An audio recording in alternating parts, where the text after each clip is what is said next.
On his deathbed, Father Gabriel Moreno did not ask for forgiveness. He did not beg for prayer. He asked for something no priest should ever ask, something a nun should never give. The convent shook under a violent storm. Lightning split the sky, thunder rolled across the stone walls, and the rain hammered the stained glass windows as though heaven itself was furious. Inside the infirmary, candles flickered weakly against the draught. Their flames painted restless shadows across the walls, stretching and bending like dark figures watching. Sister Elena Cruz ran in, her habit soaked, her heart pounding. She stopped at the sight before her. Father Gabriel, once towering, strict, and unshakable, was now a husk of a man. His lips were pale, his breath ragged, his body trembling. Yet his gray eyes still carried the fire of command. Even at the edge of death, he looked like someone who expected to be obeyed. "Elena." His voice cracked, low and broken, but desperate. His hand shot forward, gripping her wrist with surprising force. She bent down, clutching her rosary so tightly the beads cut into her skin. She expected the usual final words, a prayer, a blessing, perhaps a plea for God's mercy. But Gabriel's gaze told her this was not mercy. This was something darker. "I have one last wish," he whispered. His breath rattled, each word costing him strength. Elena froze. She felt her pulse race in her throat. "Father, you need rest," she said quickly. "I'll fetch Brother Marcus." "No." His voice thundered through the room, harsh and final, before breaking into a violent cough. Blood spotted his lips. "Not Marcus. Not anyone. Only you." The candles guttered as if recoiling from his words. Outside, the wind howled harder, rattling the window frame until the glass shivered. "Promise me," Gabriel gasped, his grip tightening. His eyes, wild, fevered, and pleading, locked onto hers. "Promise me you'll do it before morning. I don't have long." Elena's throat dried. She leaned closer, her ear nearly brushing his lips to catch the faintest breath, and what she heard shattered everything. Her vows, her faith, her trust in the man she thought she knew. Because what Father Gabriel asked of her was something no nun should ever agree to. The storm crawled through the corridors, finding every crack in the old stone. Wax smoke and damp wool hung in the air. Somewhere, a clock struck the quarter hour.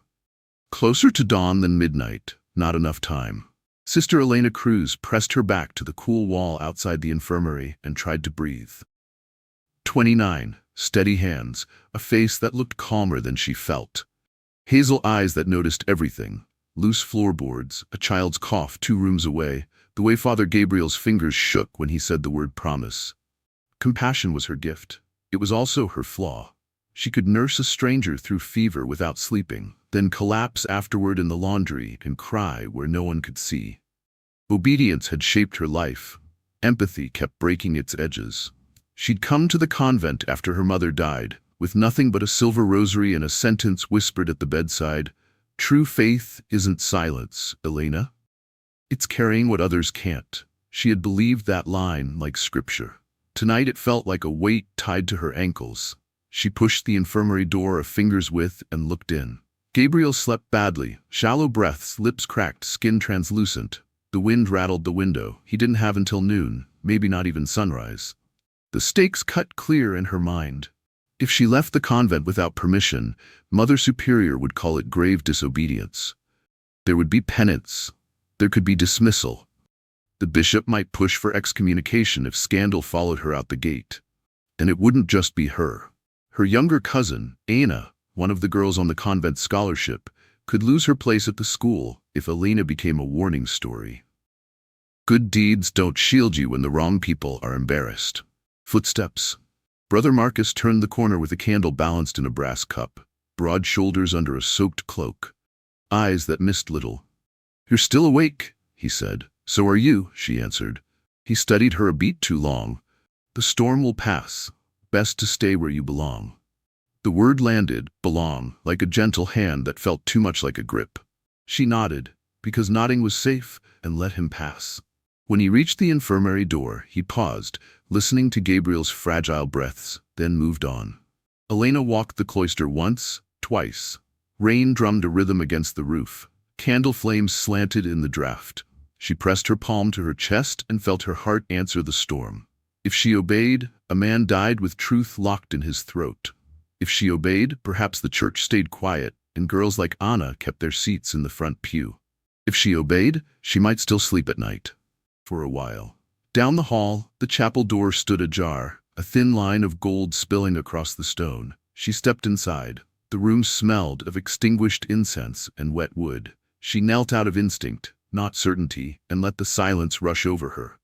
"Lord," she said, voice barely sound, "if I carry this, don't let me drop it."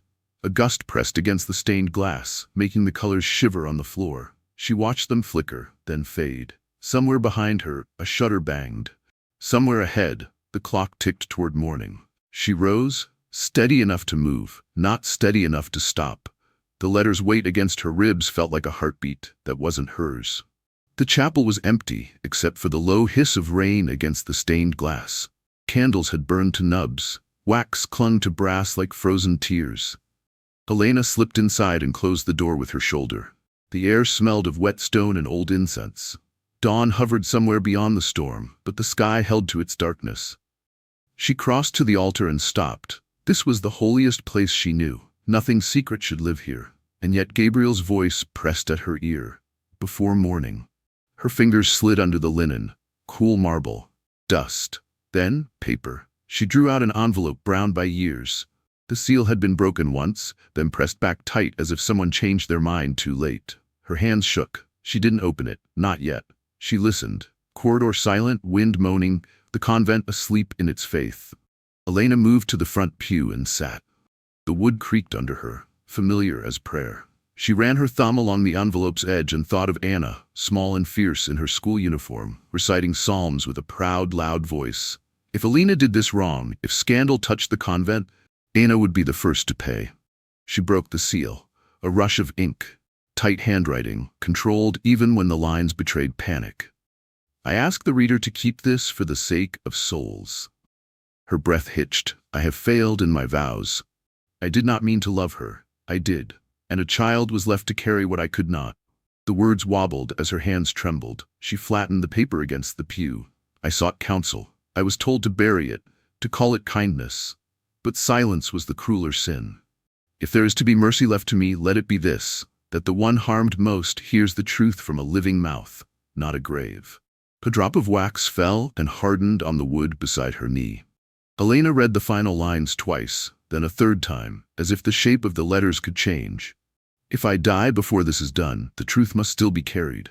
She looked up at the crucifix. The figure there looked carved from stormlight. A clock ticked far away.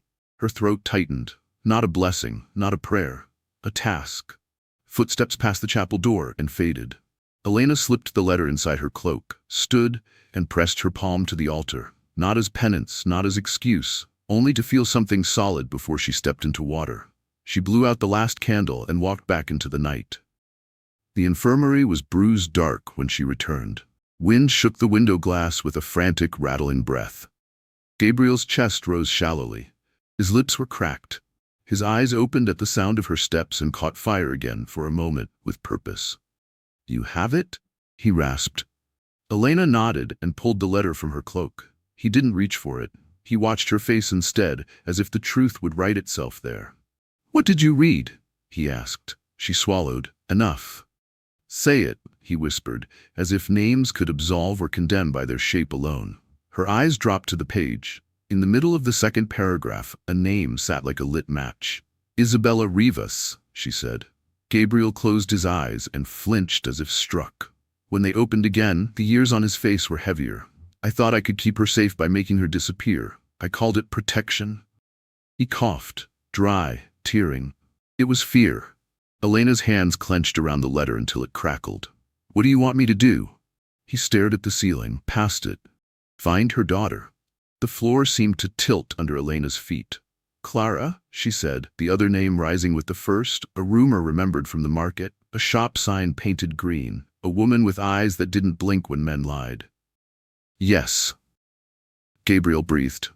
"Before dawn if you can, I won't last." Elena's pulse thudded in her ears. "If I walk that gate without permission, I'll be breaking my vows. If anyone sees me, there will be questions." She pictured Mother Superior's tight mouth, the bishop's thin letters, Anna's school uniform folded on a hook. There will be cost.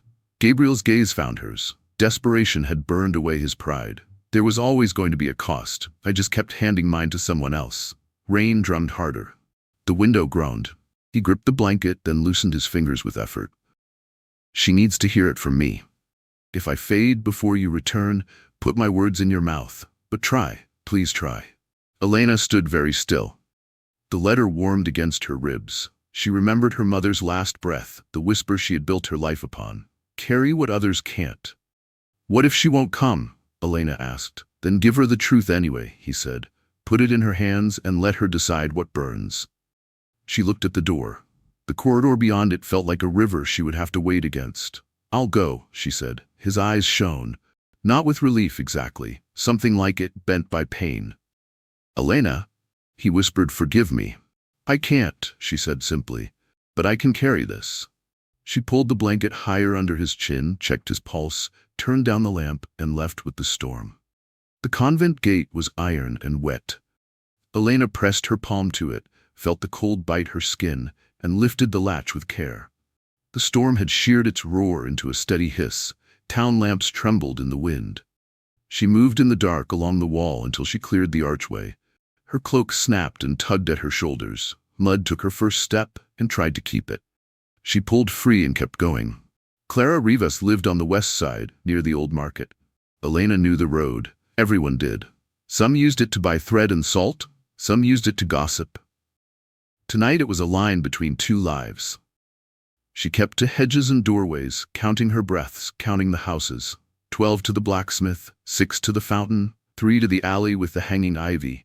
She had never broken a rule this large. Smaller ones, yes.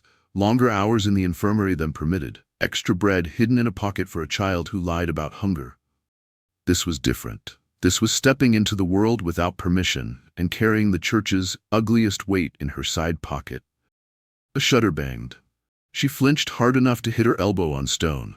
A lantern swung somewhere above. A voice muttered and went quiet again. She swallowed and kept moving. By the fountain she paused, panting. The sky was a low lid. Water slapped the stone bowl, blown sideways by wind. She touched the letter through her cloak and felt its corners like teeth. Before dawn. The words beat with her pulse. She turned down the lane that led to Clara's row. A dog barked twice, fell silent. The smell of wet iron, coal, a faint sweetness, boiled sugar from the baker's buckets, poured out before the rain. Her hands were numb. She rubbed her fingers together until they stung. She reached the green-painted door and stopped. Light bled around the edges of the curtains. Someone was awake. 3 knocks would be a demand. 2 would be timid. She chose 2, then added a third, softer. Bolts slid. The door opened the width of a palm. A woman's green eyes looked through, cool, assessing, not surprised. The door stayed chained. Can I help you? The voice was steady, not sleepy at all. Elena pushed her hood back so her veil was clear. My name is Sister Elena Cruz. A beat. The chain tightened. Whatever you're selling, sister, I don't buy it. I'm not selling anything. I came because of your mother, and because a man is dying. Silence swelled. The chain didn't move. Those eyes didn't blink. Whose name are you about to say? The woman asked. Elena held the gaze. Father Gabriel Moreno. A humorless breath, almost a laugh, escaped behind the door. He sends a nun in the rain. How elegant. Please, Elena said. He won't survive until dawn. He wants to speak to you himself. The chain slid back. The door opened, not wide enough to enter. The woman stood framed in lamplight, early 40s, hair pulled in a knot, a flower thumbprint on her sleeve as if pulled from her own work. The resemblance to old market memories was a shadow Elena could suddenly touch. I'm Clara, she said flatly. Say what you came to say. Elena didn't reach for the letter yet. Words first. Paper later. Your mother's name was Isabella Rivas, Elena said. Gabriel loved her. He failed her. He failed you. He wrote it down and hid it where only God should look. He asks to see you before he dies. Clara's jaw worked once. Her eyes didn't soften. Did he also write why I should make his last hour easier? No, Elena said. He wrote that truth should be carried by the living. Clara leaned a shoulder against the frame and studied Elena as if testing a coin to see if it was plated. If I come, I carry his shame with me. If I don't, he dies with yours. That's the choice you brought to my door? Elena swallowed. It's the choice he left us. A clock chimed far away. The sound drifted through the rain. Clara looked past Elena to the empty street, then back. If I go with you, I don't walk in the dark. She nodded toward the sky. You can wait in the kitchen until light if you like, or you can go back and tell him the answer is no. Elena's heartbeat pressed at her throat. Time bled away. Dawn wasn't mercy, it was a deadline. She reached into her cloak and, for the first time, showed the corner of the letter without letting it go. If he dies before we arrive, I'll leave this with you. Clara's eyes flicked to the paper, then up, unreadable. You can wait inside, she said at last. Don't touch anything. The door opened wider. Warm air nudged Elena's damp sleeves. She stepped over the threshold and felt the line she'd crossed settle behind her like a gate. In the kitchen, a kettle waited on the stove. A second cup sat beside the first, set out or forgotten, Elena couldn't tell. She held her cloak closed with one hand and the letter with the other, and listened to the storm count down the little time left. The convent felt different when Elena returned before dawn. The lamps were low, the corridors damp with storm air, but something sharper lingered, an alertness, as if walls and ears had woken before the sisters. She slipped through the cloister with her cloak still wet, her sandals caked in mud. She thought she'd reached her cell unseen until a voice stopped her. Elena. Brother Marcus stood at the far end of the corridor, a candle in his hand, flame painting his face in suspicion. You were gone, he said. His tone wasn't harsh, but the weight of the words made her throat tighten. I prayed in the chapel, she answered quickly. In the storm? His eyes narrowed. Strange hour for prayer. Stranger still that you look like you walked through half the town. His gaze dropped to her shoes, streaked with muck. Elena's chest clenched. The storm pushed through the shutters. I helped close them. Marcus stepped closer. Gabriel asked you for something. Her silence betrayed her. He saw it. Elena, he said, lowering his voice, don't let him use you. His sickness is twisting memory into poison. You carry it. You damn yourself too. She clenched her rosary, nails cutting into her palm. You don't understand. I understand enough, Marcus shot back. The church survives because secrets die with the dying. Break that, and you don't just lose your vows, you lose your soul. For a heartbeat, the corridor went still, the storm muted outside. Marcus's eyes burned with conviction, or fear. Then he stepped aside, leaving space for her to pass. Think carefully, sister. Not every burden is meant to be carried. She walked past him, her cloak heavy on her shoulders, the letter still tucked inside. His words pressed against her spine like a blade the whole way back to her cell. The next night, Elena moved with purpose. Gabriel had grown weaker. His lips purpled, his voice faint. The clock was running out. Clara had promised to come at first light, but doubt clawed at Elena. What if Clara changed her mind? What if Gabriel died before she arrived? She left her cell again, clutching the letter. Her sandals slapped softly against stone, echoing in the silence. Halfway down the corridor she heard it, footsteps. Quick, sharp, too light to be Marcus's. She ducked into a side alcove, heart pounding, veil damp against her cheek. Mother Superior appeared from the opposite hall, a lantern swinging in her hand. She scanned the cloister with hawk eyes, lips moving in silent prayer. For one frozen moment, the light fell across Elena's robe. The mother paused. Elena pressed herself against the cold wall, praying her breath wouldn't give her away. Finally, the lantern shifted. The footsteps receded. Elena waited until the air no longer trembled, then slipped out, pulse drumming at her temples.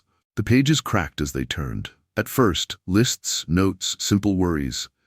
Then the writing grew frantic, lines crossed out, words pressing into the paper. He says silence is mercy, but it feels like burial. I cannot keep burying myself. Elena's eyes stung. She kept reading. The child asks about her father. I tell her he is a good man. I tell her lies so she can sleep. A board creaked. Marcus shifted uneasily at the door. Near the back, Elena's fingers brushed something wedged inside the spine. She pulled free a folded sheet, newer, harsher. The signature at the bottom made her stomach drop. A. Delgado, she whispered. Marcus froze. The bishop. The house seemed to groan at the name, as if its walls had waited years for someone to say it aloud. Clara did not flinch when Elena laid Gabriel's letter on the kitchen table. The lamplight burned across the page, but she didn't reach for it immediately. She poured tea instead, slow and deliberate, then sat with her back straight, green eyes locked on Elena. Go on, she said. Tell me what a dying priest wants me to know. Elena hesitated, then pushed the letter forward. Better you read it yourself. Clara's fingers brushed the parchment. She opened it with the precision of someone cutting flesh. Her eyes moved quickly at first, then slowed. Her jaw tightened. When she finished, she folded the letter neatly and set it back on the table, as if it were a bill, nothing more. "So he loved her," Clara said. Her voice was flat. "And he buried her anyway." Elena's throat tightened. He was afraid. "Afraid," Clara repeated, tasting the word like poison. "Do you know what fear looked like in my house, sister? It looked like my mother's hands bleeding from stitching until dawn. It looked like her swallowing humiliation until it killed her lungs." While he preached about mercy, Elena leaned forward. "He regrets it. He wants to say it to you himself before he—" Clara cut her off. "And if I go, what happens? I stand at his bed while he confesses that I'm his mistake, and then what? I walk out with everyone staring at me, knowing the priest's secret lives in my face?" Her eyes glimmered with heat, but no tears fell. Marcus shifted in the corner, arms crossed. "He's dying. Sometimes a deathbed truth is all that's left." Clara's gaze snapped to him. "Do you think that makes it smaller? That a truth hidden for decades weighs less just because he speaks it at the last second?" The room fell quiet. The kettle clicked as it cooled. Elena clasped her rosary until her knuckles burned. Finally, Clara exhaled, slow and sharp. "You know what forgiveness sounds like to me? Like priests who never paid a price. My mother paid, I paid, he preached." Elena swallowed. "So you won't come?" Clara studied her for a long moment. "If I go, it won't be for him. It'll be for her. So she doesn't lie restless under the soil." Her voice softened, just barely. "And for the child I've raised who deserves to know where she comes from." Elena blinked. You have a daughter?" Clara's eyes flicked to the hallway beyond, where a small door stood closed. "She's 12, just like I was when they told me God forgives silence." Elena's breath caught. A second generation, another Clara. The weight of it pressed against her chest. Clara reached for the letter again, held it in her hands like it might cut her, and whispered, "If I walk into that convent, he'll see both of us. And maybe for once he'll feel what it means to fail twice." At first light, they walked together. Elena led, Marcus shadowed behind, and Clara walked in silence, her cloak pulled tight. The convent bells tolled, solemn and slow, marking the hour. Gabriel stirred when they entered the infirmary. His gray eyes fluttered open, and when they fell on Clara, he whispered a name that wasn't hers. "Isabella." Clara stiffened. "No, Clara." He tried to sit but collapsed back, chest heaving. "You came." "Don't thank me," she said. "Say what you should have said 20 years ago." Gabriel's hand reached weakly. Elena guided Clara closer. Their hands touched reluctantly. "I loved her," Gabriel whispered. "I loved your mother, but I buried her voice to keep my collar clean. I told myself it was God's will, but it was fear. And in burying her, I buried you." Clara's lips pressed thin. "Then who am I, Father? A sin? A secret? A sermon you never preached?" His eyes brimmed. "You were my daughter." The words filled the room like thunder. Elena's breath caught. Marcus lowered his head. Clara froze, her face carved from stone. "You say that now," she said bitterly, "but I have another letter." She pulled from her cloak the page she had hidden from Elena, the unsigned letter Gabriel had written her years ago. She unfolded it and read aloud, voice steady. "I was not the man your mother loved. I only tried to shield her from another's failure. I failed at even that." Elena's eyes widened. She looked at Gabriel. "You wrote this?" Gabriel closed his eyes. "I did." Clara's voice cracked with fury. "So which is true? Am I your daughter or someone else's charity?" Gabriel's body shook. "Both letters are true. One was written out of cowardice, the other out of love. I thought if I erased myself, you could live freer. But lies rot, Clara. They rot everything they touch." Marcus stepped forward, voice low. "She deserves more than riddles. Which truth do you leave behind?" Gabriel's eyes found Elena, pleading. "I leave both, because one shows my weakness, the other my love. Let her choose which story she believes." Clara's hands trembled as she crushed the letters together, paper crackling under her fists. "You don't get to hand me riddles and call them gifts." She leaned down, her face inches from his. "You die with one story, not two. So which is it?" Gabriel gasped, his chest rattling. He whispered so faintly, Elena barely heard it. "You are mine. Always." Clara recoiled, tears threatening now but not falling. She hurled the crumpled letters into the basin beside the bed. Paper sagged, ink bleeding into water, as if the truth itself refused to stay whole. Elena pressed her hand to her lips. Marcus turned away, fists clenched. The room pulsed with silence, broken only by Gabriel's ragged breathing. And then Clara whispered, raw and shaking, "The truth is, I grew up fatherless. Nothing you say now changes that."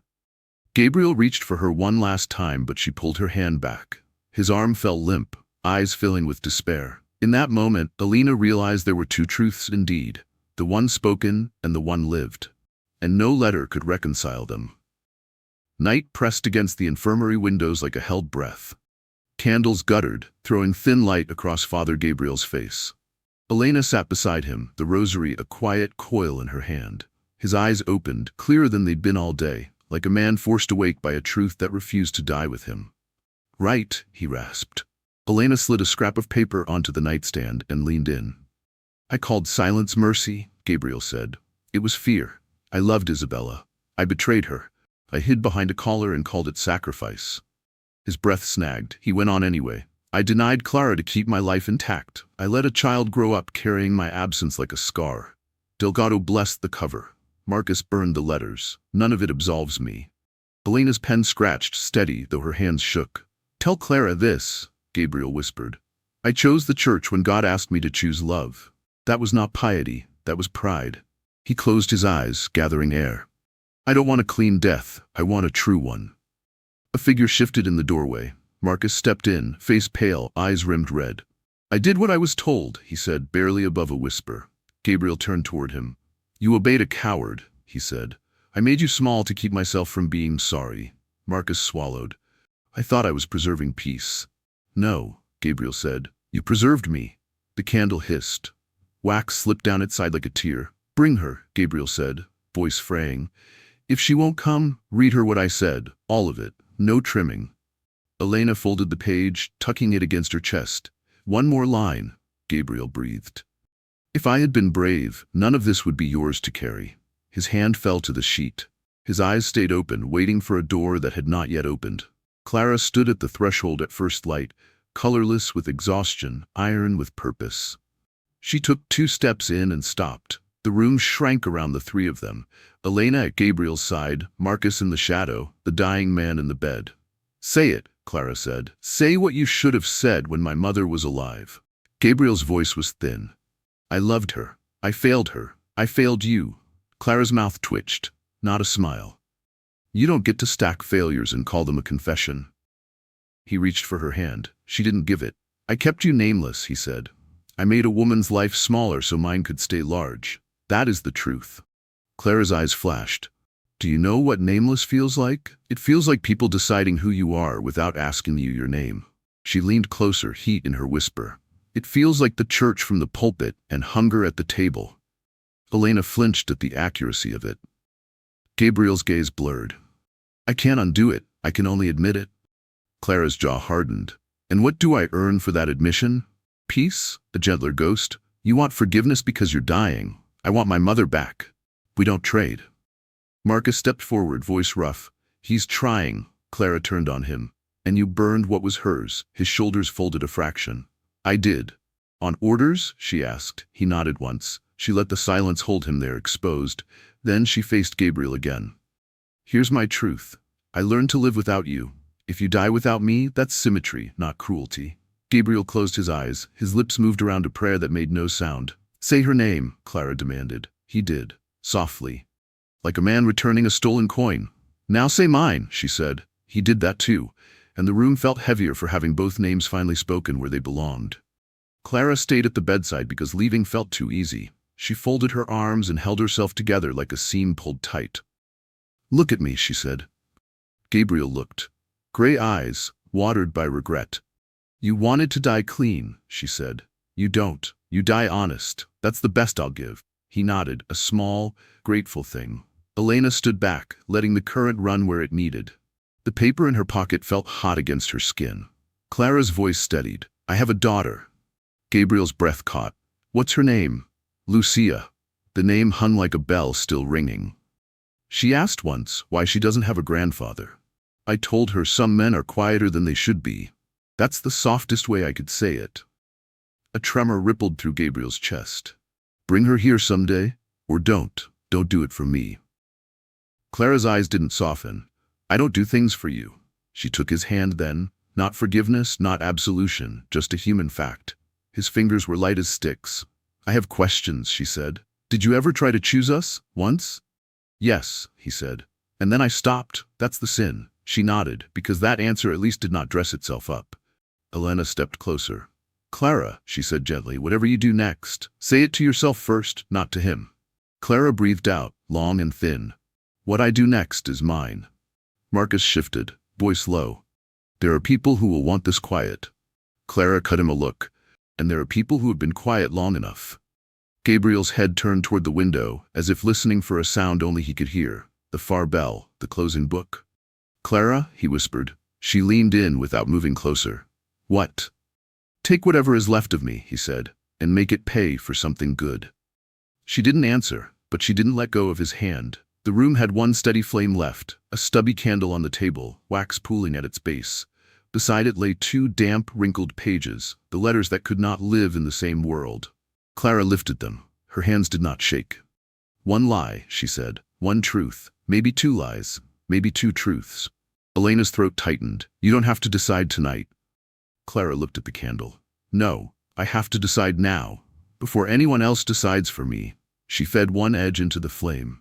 Fire took quickly, running the line of ink, curling paper into black lace. Heat licked her knuckles. She didn't flinch. Ash fell into the metal basin with a dry sigh. Elena swallowed. "Which one did you keep?" Clara watched the last glow die. "The one my daughter deserves." Gabriel's mouth opened around a breath that didn't fully arrive. For a heartbeat, relief and grief crossed his face together. Indistinguishable, he looked at Elena. "Take care of them," he whispered. "I will," she said. His hand went slack in Clara's. The candle flickered. The room settled into a quiet that felt like the echo after a bell. Outside, the first thin light of morning began to pry at the storm's edges. Inside, one version of the past smoldered in a bowl, and another waited in a folded page under Clara's palm. By morning, the storm had passed. The convent bells tolled long and slow, their sound rolling over the wet rooftops and echoing down the valley. To the parish, it meant only one thing. Father Gabriel Moreno had died in the night, peacefully, in God's embrace. Candles were lit in the chapel. Nuns whispered prayers, their voices hushed but steady. The bishop's office would record Gabriel as a faithful servant, a man who carried his flock with dignity until his final breath. No record would mention Isabella Ravas, or Clara, or the daughter who carried both of their faces. Elena knelt in the chapel as the service began. The incense coiled around her, sharp and sweet, clinging to her veil. She bowed, lips moving, but her prayers tangled into questions. Had mercy been given? Or had silence simply been dressed again as virtue? At the edge of the pews, Clara stood with her cloak drawn tight. She didn't join the prayers. Her green eyes were dry, unreadable. When the bells struck again, she turned and walked out before the final blessing. Marcus lingered in the shadows near the door, his hands folded, his jaw locked. He had obeyed orders all his life. Now the sound of burning paper still rang in his ears. He wasn't sure if he'd preserved faith or buried it deeper. Weeks passed. The parish moved on. Gabriel's name was polished into stone. His secrets lay in ash. 6 months later, in a quiet town street, Clara stood outside a schoolhouse door. Her daughter, Lucia, clutched her satchel and looked up. "Mama," she asked, "do I have a grandfather?" Clara's throat tightened. For a long moment, she said nothing. Then she touched her daughter's cheek and answered softly, "You have a story. Someday I'll tell you which part belongs to you." Far away, in another village, Sister Elena hung her veil on a nail and walked out of the convent gates for the last time. Not in shame, but in purpose. She carried no relics, no vows, only the memory of a man's final wish and the weight of deciding what to do with it. The bells tolled again, distant but clear, and the question hung in the air, heavy as ever. Was it mercy or betrayal?